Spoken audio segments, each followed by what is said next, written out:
Is this working? This is recording. Okay.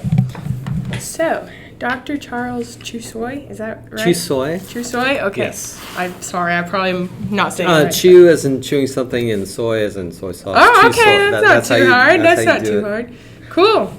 Well, we of course know each other from church, and we go to St. Elizabeth's together. So, what is your degree in, as we start? Well, my degree is in analytical chemistry. Okay. Or my degrees, I should say, plural. Yeah. I have a bachelor's in chemistry from James Madison University, and then my master's and PhD are also in chemistry from George Mason University. Okay. And then I did postdoctoral training at Texas A&M University and Pacific Northwest National Laboratory. So that it's like a joint postdoctoral position. So that was my professional training. Okay, cool.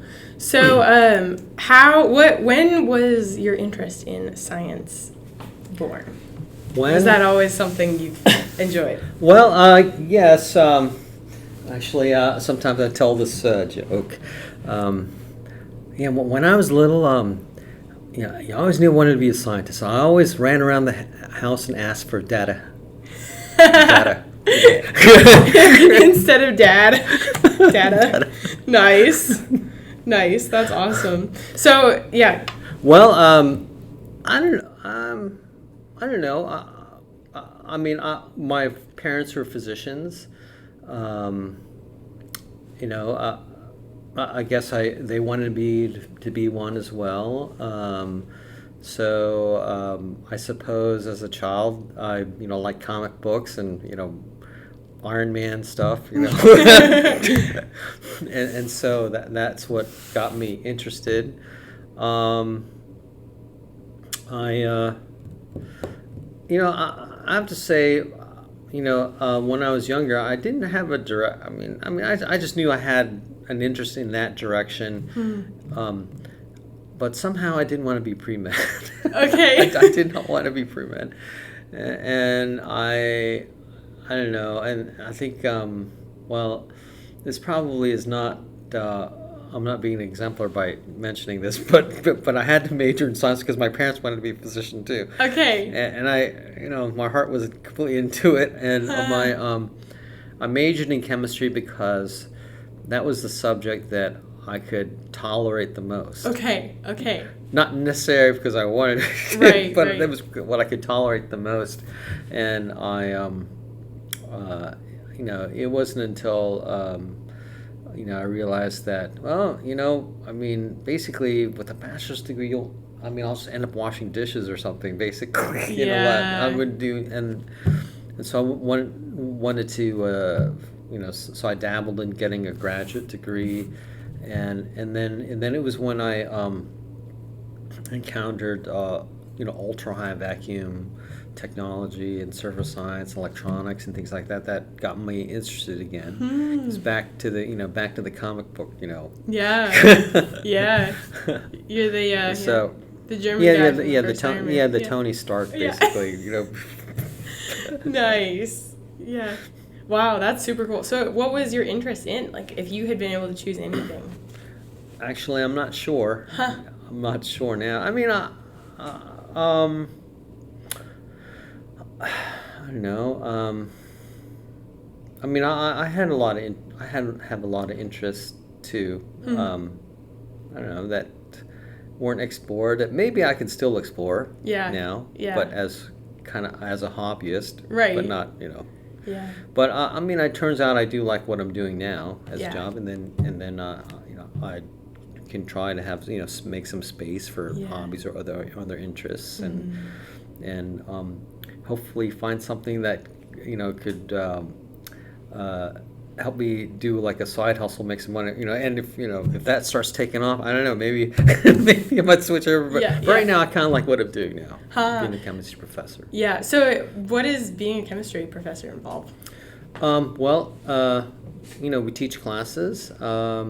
We do research, write papers, and try to write grants too, to get money to pay the students and to pay to pay students and to get equipment for people to do, Yeah. Research to, develop their craft. Yeah. Would you say there was like one moment when or some field that just when you found out about that aspect of chemistry, it was like, oh yes, this is why I love this now? Well, nanoscience and nanochemistry, especially when, when you reduce the properties of certain materials that ordinarily are inert or unreactive, apparently seem to have seemingly magical properties when you get them at the specific size regime. So, for example, like gold and silver, usually they're known as noble metals because they're not reactive. Okay. However, if you get them in the nano-size region, meaning on the length scales of a billionth of a meter or so, when you get them at those length scales, they adopt very interesting properties. Very interesting properties. So they become very reactive. Gold, for instance, at the 2 to 4 nanometer diameter size, they become semiconducting. Smaller, they behave like non-metals, and they'll absorb light very differently. So at length scales between 1 to 10 nanometers diameter, they will absorb light at different wavelengths, meaning so they'll have different colors. So if at the stained glass windows that were made centuries ago. Yeah. Well, what we know today is that they're all made out of the same stuff. All the different colors, same as the red, the blue, the yellow, the gold, gold on the stained glass. They're all gold. Whoa. They're all made out of gold, but the size are just different. Size of the particles are different. Wow. I know Father John Oliver asked me, there's this blue stuff, blue liquid in the chalice. He goes, what is that? And then I said, those are gold particles. Gold particles at very small sizes. That's what's in there. That's what you're drinking. Whoa. So.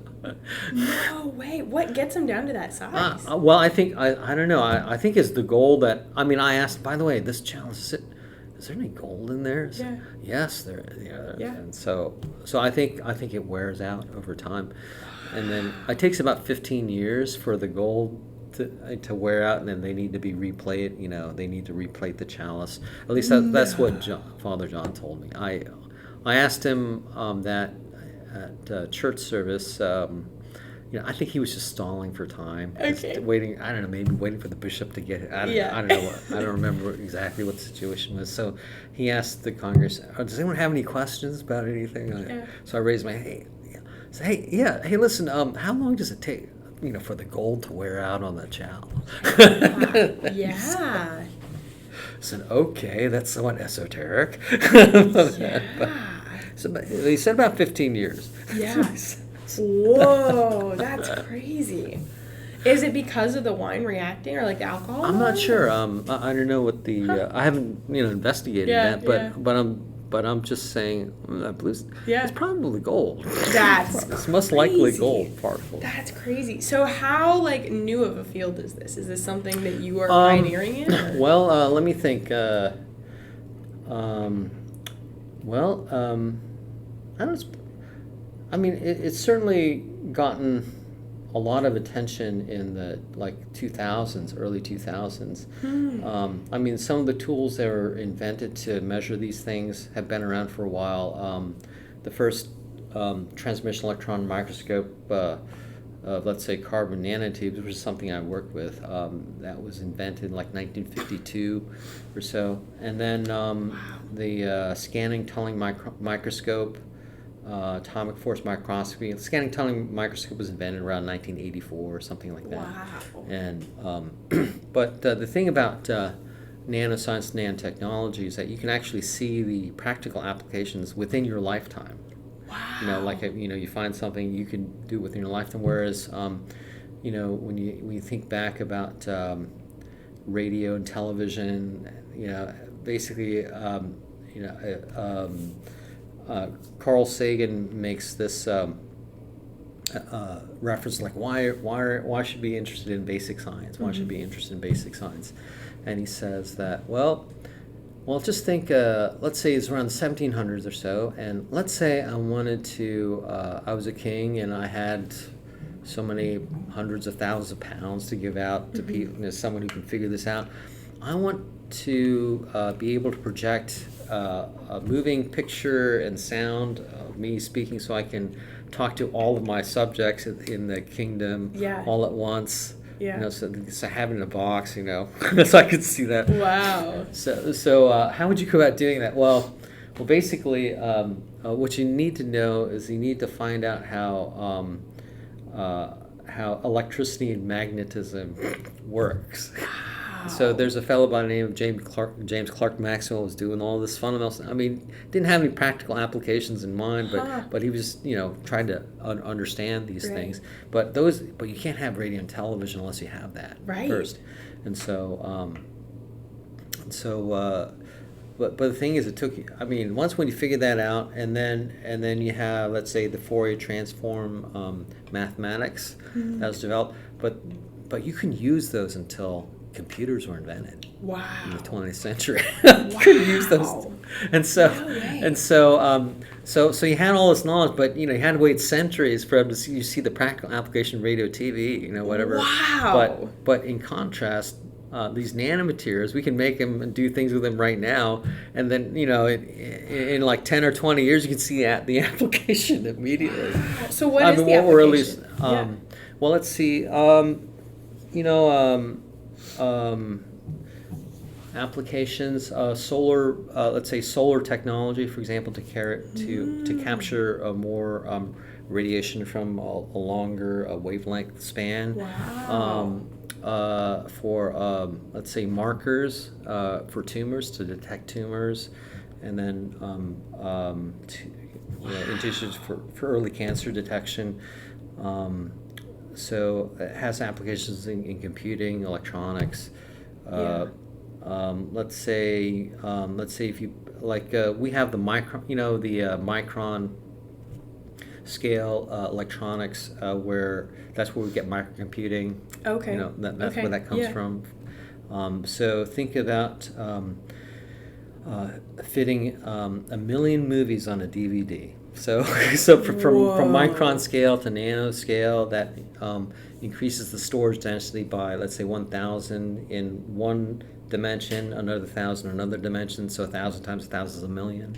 So theoretically, you could put in like 1 million movies on a single DVD. That's incredible.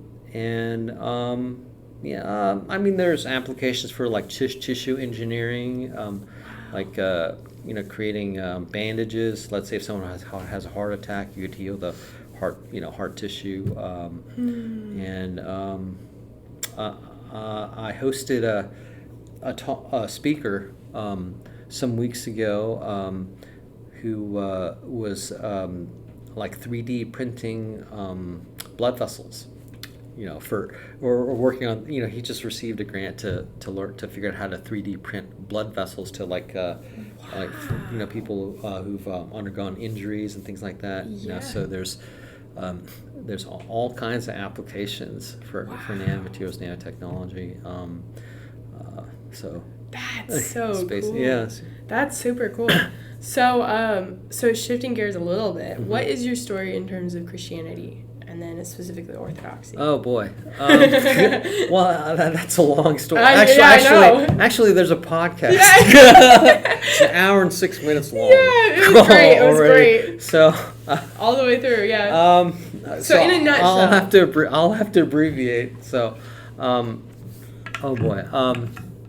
So I mean, I grew up most agnostic. My father's Roman Catholic, my mother's Buddhist, so they weren't permitted. As part of the compromise in their marriage, neither one of them were permitted to raise me in particular faith. So, but I could go to the Roman Catholic Church. I could witness the Eucharist and everything, but I can't partake of it. I couldn't be baptized. I couldn't be catechized. Wow. Even if you had wanted to be?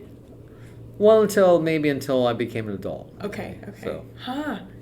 Wow. So anyway, I mean, I don't know. That was the arrangement. Yeah. That was the compromise. So Yeah. my parents have been married for well nearly 60 years now. So I mean, so they've been together for all this time. So they made That's really they've just cool. they just made all kinds of Yeah. compromises and kind of dealt with each other. And so Yeah. so and I can't. Well, I mean, I can't complain. Otherwise, for the marriage, because I wouldn't be here. Yeah, absolutely. absolutely. I can't say anything about that. Yeah, well, And so I had some. As a young person, high school and all the way, it's kind of from that to college. I mean, I came to contact with some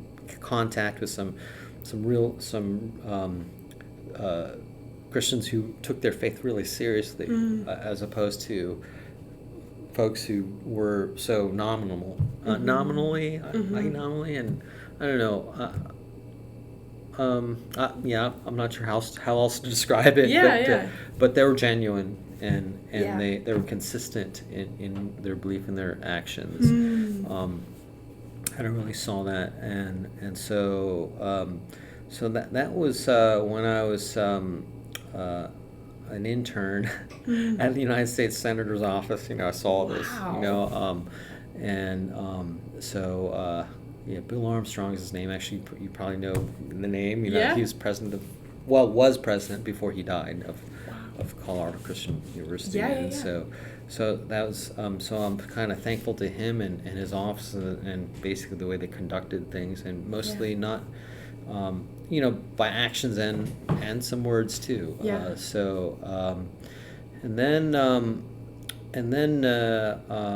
Along my journey, I decided to make a faith commitment, and was involved in some evangelical Protestant circles, and then and as time went along, I realized there's some things that happened in my college career that that's not enough, because it's because you can be sincerely wrong about some things, right? And there's this period during the time where people thought that the rapture would happen, and it didn't, and then but I know the folks, they weren't trying to deceive anyone. Right. There was nothing to be gained by it. There's no money. Right. There's no monetary, right. To be gained. So they're really but they fell off. So what happened? And so so that means we really need the grounding of tradition. So if God is alive and well, we need to the idea that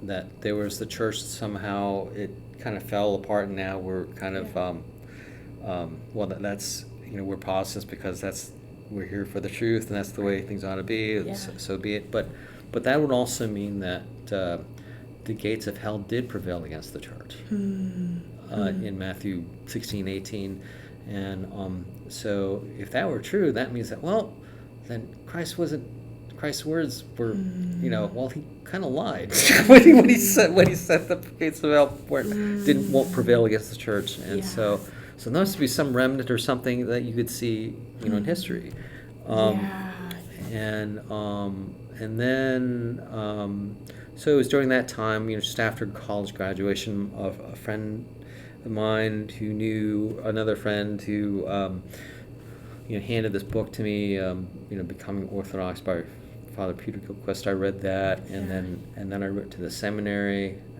at the time,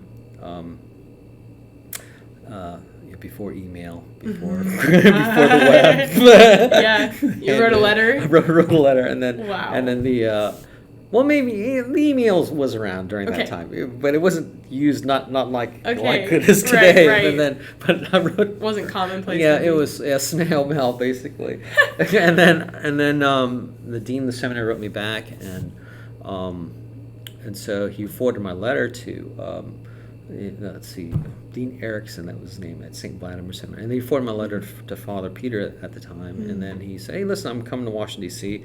Let's meet and talk and chat." And so we did that, and then we referred to this Antiochian church, and then we did some readings on ourselves, me and two other friends of mine.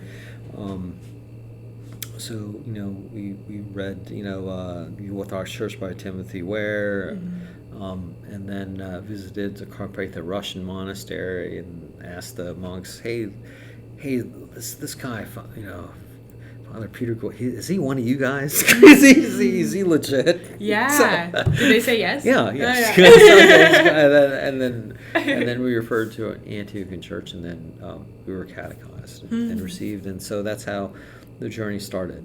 Wow.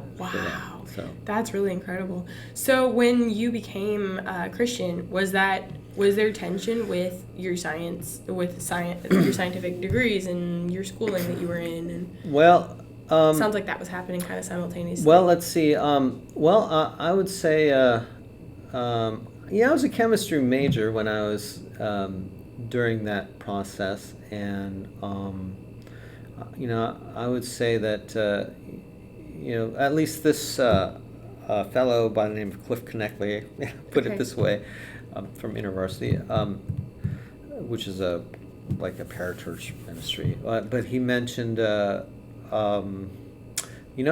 all these ideas of justness, goodness, I mean, if all there is, was, and ever will be is matter and energy and all that, then basically all these ideals that you have is simply random chemical reactions going on in your brain. Yeah. So are you willing to live with the ultimate consequence of that conclusion? So really it doesn't matter. I mean, what difference does it make? Yeah. What difference does anything make? Yeah. I mean, what's the difference between you committing suicide right now, or you living a very long, fulfilling life, helping others, whatever? What's the difference? There's no difference. Yeah. If these are just illusions. Yeah. Yeah. Almost like, why would we keep studying? Yeah. So what's the difference? And although he didn't put it that way, it was something. Yeah, you're extrapolating. But I was like, But I was thinking, well, what's the point? And then, are you willing to live with that? And how would you live with that conclusion? How would you? Yeah. I don't know. Yeah. I don't know. Yeah. So if that's true, then any direction, is the same. Yeah. Wow. Huh. Any direction, is the same. Makes no difference. Right. Yeah. Makes no difference. Yeah. Yeah. Huh. That's incredible. So. Science and Christianity are so often put at odds to each other. Why do you think that is? I think it's probably a mechanism or a way to not face the judgment that we'll have. So it's scary to let go. Yeah. There's this notion that we want to be in control of everything, and so I think that's my theory about that. I mean, it makes sense that we want to be controlled, and there's every person has to answer that question for himself. Are you willing to surrender or let go, or surrender, let go, and or do you want to just hold on to everything yourself? And it's a matter of, do you trust or do you not trust? So that's the crux of the issue. And the human intellect is fallen. We will reinterpret everything to our own to our own biases. So if I want to be controlled, therefore I will interpret all this information to that lens. If I want to let go and surrender, and then I will interpret all the information according to those lenses. Yeah. So the same information can be interpreted differently. Wow. Differently. Huh. Yeah, there's almost a sense in which there's. It's when you're letting go, that it brings meaning back into it. Right. I don't know how you would. Yeah. Well, I think the idea that God owns everything is scary, because they might not see it as positive ownership. Positive ownership meaning that He cares for you. That if you get hurt, God's heart is hurt too. God's heart is broken too. Yeah. And so I think it's probably beyond a lot of people's conception that you can break God's heart. Yeah. Because you can break his heart because he loves you. That's why. Wow. And so I think once we understand that, you can you let go, and then let go and because it's a positive. Yeah. It's ownership, but in a positive way, Yeah. not ownership in a negative way where you're someone's Yeah. slave and they Yeah, it's almost like we've gotten stuck in this idea of like, I don't want to be told what my identity is, and I want to be finding my identity but not told what it is. And there's like, God is giving us that. He's given us identity. Well, yeah, and then so that's kind of the double-edged sword of human freedom. Of course, human freedom means that you're free to, not to ignore that too. So that's part of it too. So it's God's sovereign rule that we have our own free will, that we exercise it, because that's part of who we are in the image of God. Yeah. So in one of my kind of science classes at school, it's kind of philosophy and science, so not strictly science, but we started the year talking about Plato's idea of a likely story. I don't know if you've heard about that. Plato talks about how in the Timaeus he talks about he kind of goes through the theory of how the world started and what is going on in the cosmos, what's going on in astronomy, and he calls it a likely story. And so we talked about like, why would it be called a likely story, and the idea of myth and science being almost two sides of the same coin, of giving reason to the universe and giving meaning to the universe. And I was just curious to get your thoughts on that, of myth and Christianity being kind of a true myth, myth and science being almost two sides of the same coin of explaining how we understand. I don't know. Could you explain that in a different way? Yeah. So are we saying that myth as in meaning something's not true? Right. So myth as in, I think more of along the lines of like a story, like you have through the Old Testament, you have the Lord created the day and the night, and he wove this, and it's very like almost mythical in how it's described, not in like a false kind of way, but in like, this is the story of the universe. And we talk about like the Bible's not a science book, or the science not a history book, or the Bible's not a history book, but there's something about that kind of storytelling. So maybe in place of the word myth, like story. Well, I would say, the Old Testament, you have to remember that that was not meant to be read with a modern mind. Right. To begin with, and I mean, obviously a lot of Old Testament difficulties about, a wrathful God and things like that can be solved by just realizing that. That's not really meant to be read in that fashion, So this is a whole nother, topic that we could spend time on. Father Stephen Young writes about that in his book God is a Man of War. That's kind of the translation. Yahweh is a man of war, and basically he goes through the Old Testament difficulties where basically if you read it with the modern mind, I'll say, well, yeah, that's unjust. I agree with that. But if you read it with an ancient mind, then you can see how, okay, well, that's not how the modern mind would read it. And also, we didn't know anything about hydrogen or meson. I mean, of course, in Genesis doesn't say, oh, in the beginning hydrogen, or in the beginning mesons and leptons, or whatever. I mean, we just did not have that understanding, so it's unrealistic to read those passages with that understanding. It's not really meant to be read that way. But he does communicate to us in a way that we can understand, and then take hold of at least underlying ideas and principles and develop from that. Also, the idea of sacrifice and stuff like that. I mean, that was not God's idea. That was not God's idea. That's what fallen human beings have devised. And so how does God enter into humanity and actually turn them towards the light or the truth? I mean, the way he does it gradually. He does it gradually by introducing, and then he basically turns that, to basically where sacrifice is actually now we see it as ridiculous. Like we don't do that anymore. This is what so to point us to a new reality, So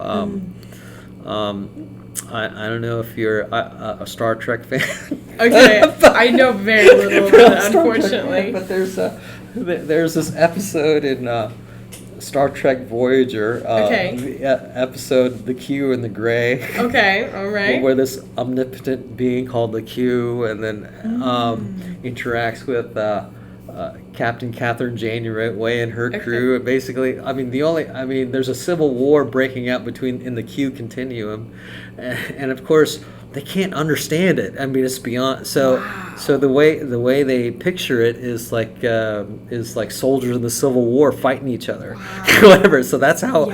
So that was the way he was able to make the crew understand what's going on in this other realm. Wow. But of course, in reality, the omnipotent Q, they're not soldiers in the Civil War, fighting each other with muskets. That's not how it works. But that's the closest facsimile they have to that. And so, in the same token, which these Old Testament stories, I mean, that's the closest facsimile that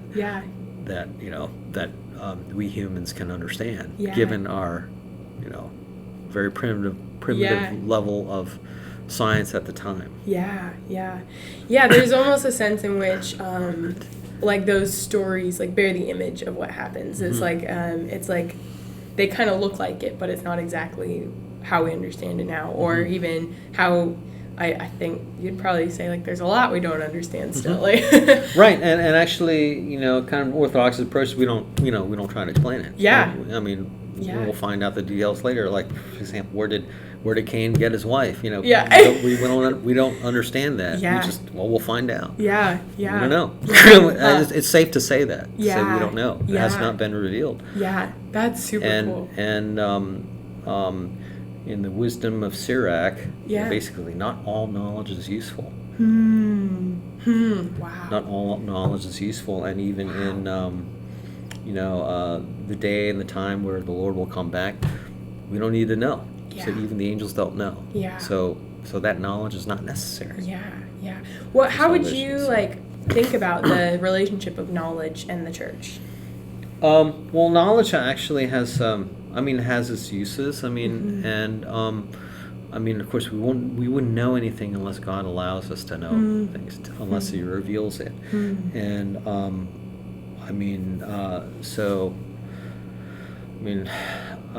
I'd say we just need to focus on what's what information that we have right now.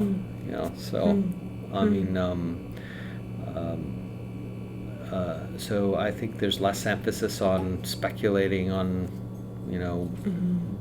what could happen or not happen, or but basically you're responsible for the information that you're given right now. How does that work with curiosity that goes into science of I wonder how this works, and so you explore it?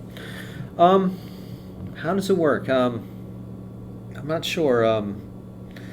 Well, I know that we're very inquisitive creatures, and hypotheses are basically guesses. And then what you do is you do experiments to prove or disprove those guesses. So I would say inquiry. you wonder about things, and you ask about things, and is it true, is it not true? And another thing that we should also consider is, should you ask those questions? Yeah. Should you ask those questions, or should you explore that? Just because you can Yeah. do something doesn't necessarily should do something. Yeah.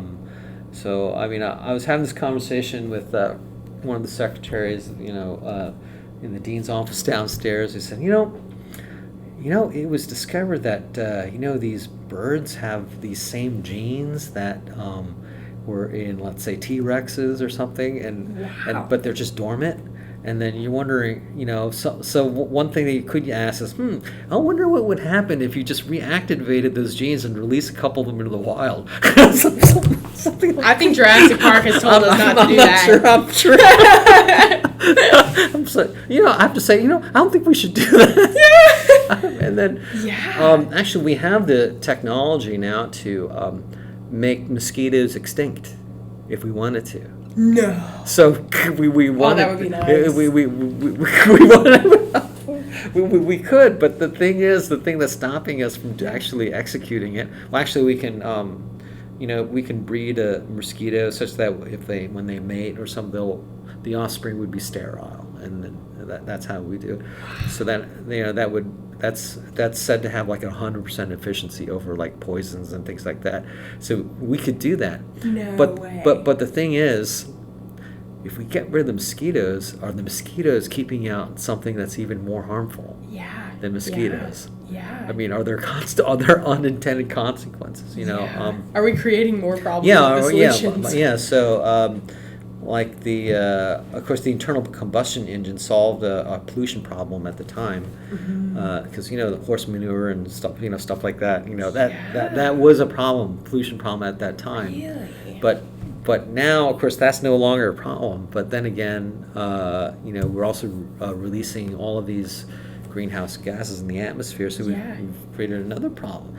Supplanted one problem with another, and so you're like, now did we create a bigger problem by solving this other problem? So there's unintended consequences you have to think about too. That's so interesting. So do you wrestle with that on a daily basis as a scientist, or how often does that come up of should I be doing this particular experiment? Should we be looking into this particular thing? As a Christian and a scientist. Well, I don't know. I think at least in focusing on things that I have at hand that are in front of me, I think my interests are in advancing biosensing technology to diagnose and manage diseases. Obviously we won't, the strategy in my case is not to cure them, basically to detect them and actually help manage them, and maybe give some insight as to practical strategies for treatment. So that alone, I really don't see any harm in that, and and that's enough on my plate. I've got on my plate just to figure out how to do that. Wow. So how does this, do you have a science mind that you keep at work, and then when you come to church, because a lot of when I ask questions, especially as a teenager, I felt very frustrated in the church because it was I would ask questions and it was well, it's a mystery. And thankfully, over my time at school, I've really come to see mystery as an explanation of itself. It's this isn't a don't ask questions answer. This is a keep asking questions answer. How do you understand the balance of knowledge and mystery and science? Well, I think it's okay to say I don't know. Yeah. I don't know. We haven't, something has not been revealed to us. Yeah. So we don't know. And in humility, we say we don't know. The first,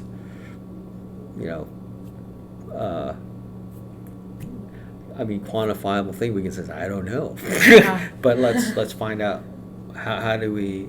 But there's things that we do know. How can we use what we know to figure out what we don't know? Yeah. And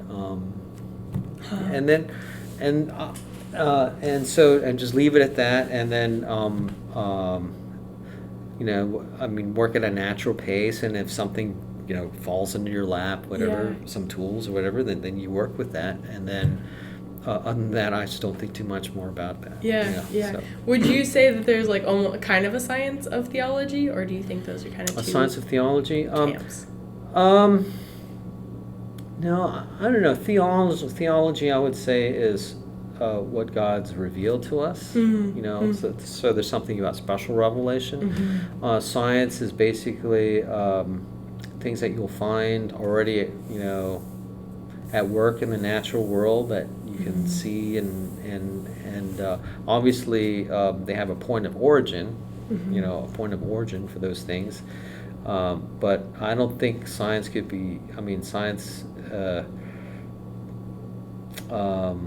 points us to God in that, like for example, Moses, the burning bush. Basically, we know that things that are on fire actually gets consumed. Yeah. And then we might say, hey, wait a minute, this bush isn't burning. It's not doing. So that's where science could be used to for God to get our attention. Wow. Because things that, in the world that we know don't behave that way. Wow. So like relics, for example. Ordinarily they would decay in a couple decades. But when you realize, hey, wait a minute, this isn't decaying. This isn't Right. disintegrating. Yeah. Okay, there's something, like, hey, Right. there's something going. Yeah. Like it's trying to get our attention, and we can't explain it. So there are things in the world that we can see and that are as tangible that we can't. That just defies our human understanding of how things should work. And so that's where the divine meets with the real world. And so there's. How do you feel about like this is kind of tangential, but like how do you feel about like the people who are like, this is like the brimstone from heaven was actually sulfur, or like explaining things in the Bible of like, this is the actual science of like, oh no, this wasn't a miracle, this could actually happen this particular way. I don't know if you've seen those documentaries. I like to watch them. No. Of like the physical evidence of the Bible actually happening, and like I think a lot of times their point is, oh, these ancient people were dumb and they didn't know how things worked, and so they explained it by saying God. I don't know. Like, do you think that there's a place for science meets the Bible kind of idea, or do you think those are kind of like leave that be a mystery? I don't know if I'm being clear. I don't know what.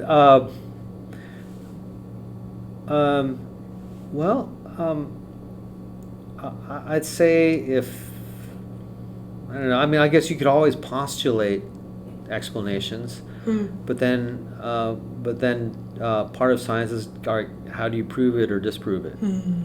Yeah. How do you do that? Yeah. How do you prove it or disprove it? We don't have a time machine that we can go back in time and then and then you can't do experiments where in this place God is not here, in this place He is here. So how do you do that? I don't think you can. So I think it won't go beyond the realm of hypothesis, which is part of science. There's something, but just because you hypothesize something doesn't mean it's true. It doesn't mean it's true. Right. You can't verify it, you can't verify it or not verify it until you do the experimentation. And if the experiments are impossible, then all you can do is leave it as hypotheses. That's really interesting. That's it. So for my project, the kind of what I'm looking at specifically is relationship, and specifically the relationship of father and son, and how that plays out in the world, and where we can like understand those concepts, that relationship undergirding the world we live in. And so I just had an interview with one of my professors about arithmetic, and we went through like fact families or like number families, of like 12 is made of, 12 is 3 times 4 and 4 is 2 times 2 and those numbers like bringing like almost an image to if you have 2 anywhere in the factorization, it's going to be an even number. That's so crazy. And so kind of like that idea of image bearing in number, and then we can understand a little bit about the way God has made our relationships with people and with himself through that, of like evenness is made of 2. And then for us, we are made in the image of God. There's something that plays out of us that is built into us because of that image, because we bear his image.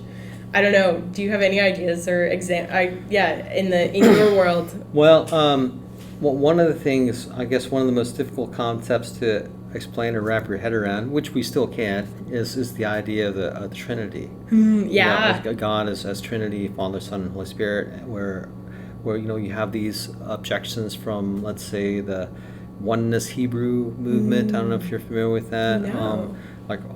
Hear Israel, our God is one God, and so you're polytheists. Yeah. And then even some Protestant denominations, there's kind of a oneness movement where basically they kind of do away with the idea of the Trinity, Father, Son, and Holy Spirit. Interesting. So how can God have 3 persons but we be one God? Yeah. And there's this idea stealing from Archbishop Melchizedek of Pittsburgh. He mentions this. So if you think about infinity, infinity. So how many numbers are there? Yeah. There's a lot. There's an infinite number. Yeah. There's an infinite number. Yeah. How many? Now, how many even numbers are there? Yeah, How an many, infinite amount. How many even numbers? Yeah. How many odd numbers are there? There's an Yeah. infinite number, Yeah. And so, is the even number jealous of the odd number? Is there? And then of course the number points between 2 values like this. Yeah. Mathematically speaking, there's the same number of points between these 2 values. I'm holding my hands together. Yeah. Then the values just outside of outside that range. It's the same number. Wow. It's an infinite. It's an mind-blowing. infinite number. Now, obviously, in real life, that's not true because you have something called the Planck length. It's something about physical matter the way it is. But mathematically, that's true. Wow. Yeah. In the metaphysical realm. But mathematically, that's true. And so this gives you an idea of how you can have different characteristics. So even numbers have a certain characteristic. Odd numbers have a certain characteristic, but they're both. You have an infinite series of them, and they're they're different, and they're also you think about the point of origin, 0. 0, and then there are all kinds of mathematical operations that get you to 0. Yeah. An infinite number of the operations that get you to 0, but 0 is a special number because that's the point of origin, and maybe that you can make an analogy between that and God the Father, maybe as being the point of origin for and one is a special number too. Yeah. One. Yeah. Is a special number. Unity. And then, but there are all kinds of mathematical operations that will get you to 1. It could be represented by all kinds of, like 1 divided by 1, 4 divided by 4. That could be 1, and then minus 1, and then you think about there's rational numbers and irrational numbers. Yeah. And so you can have infinite diversity in infinity. Wow. And it's all the number, all part of the numbering system to represent infinity. Yeah. So you have the same vision, Yeah. and you can have all infinite diversity in that. So wow. That is really incredible. Yeah. So how is there? So okay, so number.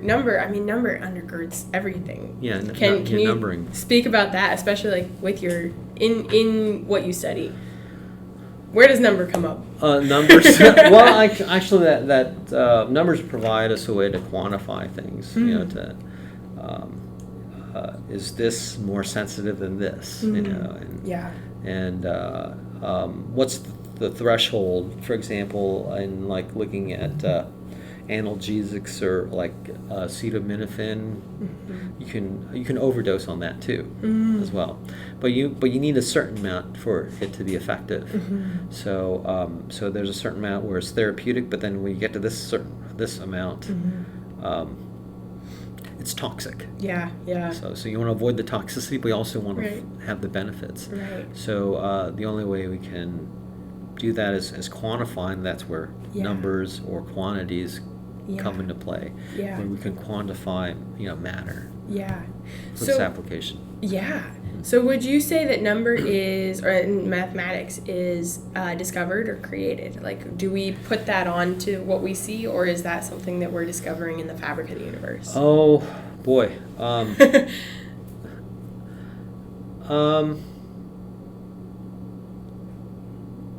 Well, I mean, I think numbers itself is, I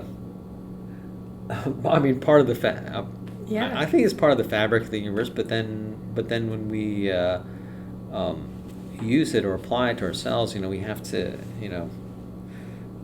make some arbitrary determinations about what do you mean, like how much money do you have? I'll have 5. Well, 5 what? 5 cents. So there has to be some context. I don't know, Neil deGrasse Tyson said, well, this question's illogical. What's the square root of a pork chop? Well, what does that mean? What does that mean? That doesn't have any meaning to it. That has no meaning. That's really funny. That's hilarious. The square root of a pork chop. Has no meaning. Is it a pig? That's hilarious.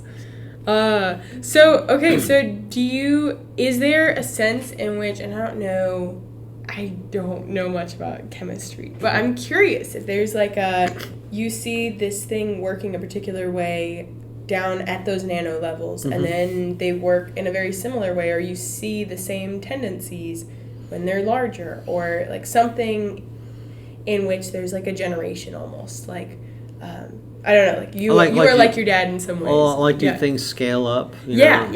Somewhat. And how much do they change when they get bigger? Well, I don't know. I think it depends on what you're talking about. Okay.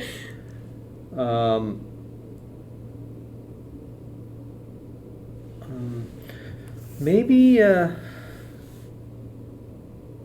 I mean, because you can have, let's say, a confluence of different factors. Okay. Different factors that come into play. So, for example, I'm just trying to think of an example here. There is, well, in one of our papers, we were looking at the cytotoxicity of different metal oxide nanoparticles.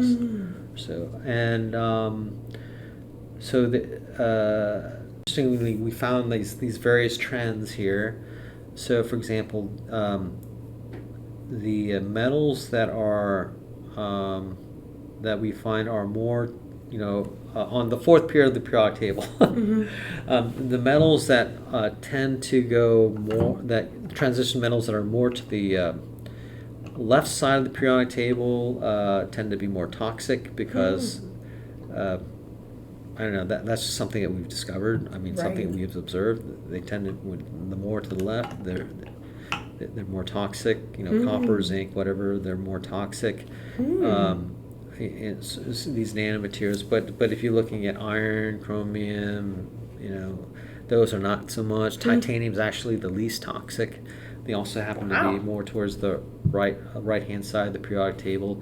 So there could be, like, say, a periodic trend that we find there. There can also be a surface area effect too. So generally, if you reduce the size of particles down, the surface area of a material to the bulk ratio increases. when you decrease the size. Wow. So there's also that sort of effect too. So if you have, let's say, the same mass, if you consider the same mass of, let's say, micron-sized, metal oxide particles versus nano-sized, so you have the same mass, but the ones that are nanoparticles, nanoparticulate, are let's say more toxic because you have greater surface area that's exposed, even though the masses are the same. Wow. So there's so you can have like a mixture of different factors that yeah. That's so interesting. Yeah. Huh. So do you see, like, do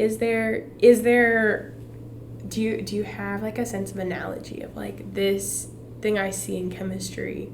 Oh, that makes sense of like the way God made the world and the way we operate in it. Is there a sense of like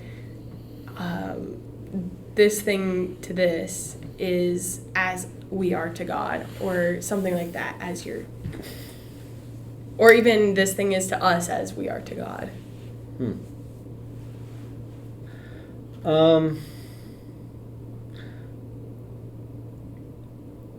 I mean, I would, I don't know, maybe, not exactly. Okay, Because we can't. I can't. Maybe on a scale that maybe the scale factor is so much greater than we think it is. Mm-hmm. So I'd say no for that reason. For that reason, whatever analogy you can make. Yeah. This is to us as this is to I don't. Yeah. Because the scale factor, I don't think. It makes that impossible. Yeah, God's infinite. Yeah. You can't. So, that's interesting. But we can have an idea. Yeah. Like maybe maybe your son is breaking your heart because he did this. As us breaking God's heart. Yeah. I mean, I don't know. Yeah. But we have an idea. Yeah. But the scaling factor, Yeah. makes the comparison impossible. So it's almost exponential of like. So yeah. So I would say no. Yeah. When you are doing chemistry, are you in the lab a lot? I don't know. Are you? I'd like to be in the lab a little bit more. Unfortunately, more in my office. Oh, bummer. And then I have to, and that's the nature of things. And then, because students need someone to have a bird's eye view as far as what's happening and interpreting things. And then, but I unfortunately, I can't be in there as much as I'd like. Yeah. Whenever you are like able to be working with the actual materials and the actual things, is there ever this moment where you're like, oh my gosh, God made the world so cool? Like, I don't know, yeah. Well, or has there been a particular thing that's, put you in awe of the Creator? Well, I would say that, finding relationships, I would say, well, hey, that's kind of cool. I didn't think that would happen. But I don't know, I wouldn't really put myself in, being in awe. Okay. Yeah. But wow, that's kind of interesting. Yeah. That's how it is. Yeah. Well, because for one thing in science, you always second guess yourself because you're like, okay, you could be deluding yourself. And you can never find. I'd say that the nature of science is that you can't prove that something is absolutely right, but you can always prove that something is wrong. Yeah. Because like some future experiments, some scientists or whatever worker in this area will find something wrong with what you've. Yeah. But I think they might be able to say, okay, well, generally, this trend is true. Right. Generally, it's true. Yeah. But there are some cases where it's not. Yeah. That's, Yeah. Yeah, that's awesome. Yeah. So this is kind of switching back into the realm of theology, but I'm curious to get your thoughts. Why are we called the sons of God as Christians? Behold, the Father has, what manner of love the Father has given us that we should be called the sons of God? Let's see. I've never really looked into the. Yeah. I mean, so the question is, what do I think? So Yeah. so that's Well, and kind of like so not something that I've, put your hypothesis not something right on. not something that I've researched for. Right. Exactly. But, this is kind of in the realm of hypothesis. well, like, I think what could be going I think on it's here? probably my sense is that that is God's way of making us into His image, more of His image, and so God's revealed to us in Trinitarian theology, whatever, as masculine, and so the sons is masculine, whereas like creation is feminine, so actually in our English language, modern day English language, we've kind of lost, especially in the English language, we've lost the true role of gender, the use of gender, whereas how in the marriage pictures the relationship between God the Creator and God the Father. I mean, as Christ as the bridegroom, and then the church as His bride. So that is that use of gender basically is a way to describe our relationship, between the God who created and us who He created. And so by describing us sons, basically that means that you're little gods. Basically, that we are little gods, that we become that way by grace, all that God is by nature. And so we're little gods. So even sounds kind of weird, but even women are little gods. So there's and sex and gender are different. They're not the same thing. Right. They're not the same thing. And so God's referred to as the masculine. Holy Spirit is masculine and masculine, which signifies the unity. So whereas, let's say, the feminine gender basically signifies the things that are created that responds. So you'll know. Like ships and things like that, they're always referred to as she or her. Always referred to as she or her.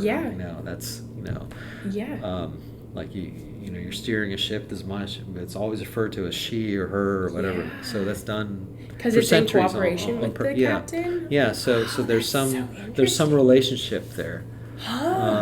Whoa! I never thought of why that would be. So there's some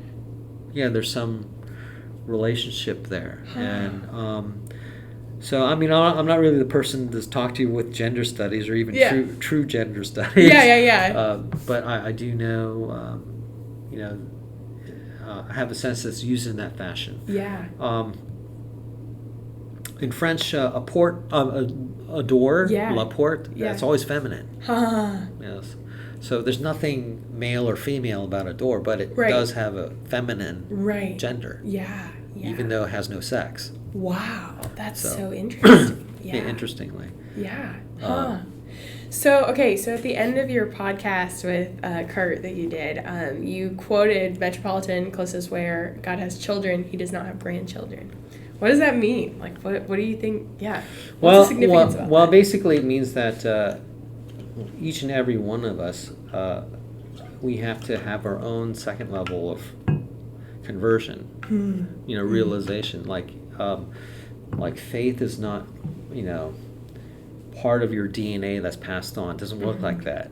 You have to have something in you that's activated. That's you. That's part of you as a unique person. And although this cannot be proven, Yeah. because we have not explored the entire. But I think it's true that Yeah. there's only one you in this entire universe. Mm-hmm. For all of time and all of space, there's only one you. Yeah. And then Yeah. it's you that has to make that decision to, choose to love God or not. Yeah. And only you can do that. Yeah. No one else can do that for you. It's not automatic. It's not, Yeah. Yeah. it- Why is that the yeah. role of a child, not a grandchild? Like, what separates Well, those two? well, the grandchild means, okay, so like the parent can't make the decision for the child. Yeah. The child Yeah. has to come to his own. I mean, hopefully we will nurture the child so that hopefully the child will on his or her own volition choose God, but there's no guarantee. Yeah. There's no guarantee of Yeah. that because the child, the grandchild, can choose not to go, that way, and God respects that too, because He's His image. Yeah. Everyone is the image bearer of God, and God will allow us to choose our own way. Yeah. Huh. Whether it's tragic or not. Yeah. and. Well, do you have any final closing thoughts on any of this? I didn't think of any final closing thoughts. Yeah, no, you're good. You're good. I have to think of something. You don't have to. I was just, yeah. If you have anything that was like, oh, this is bugging me, I want to say this, but it never came up. I have to think on that.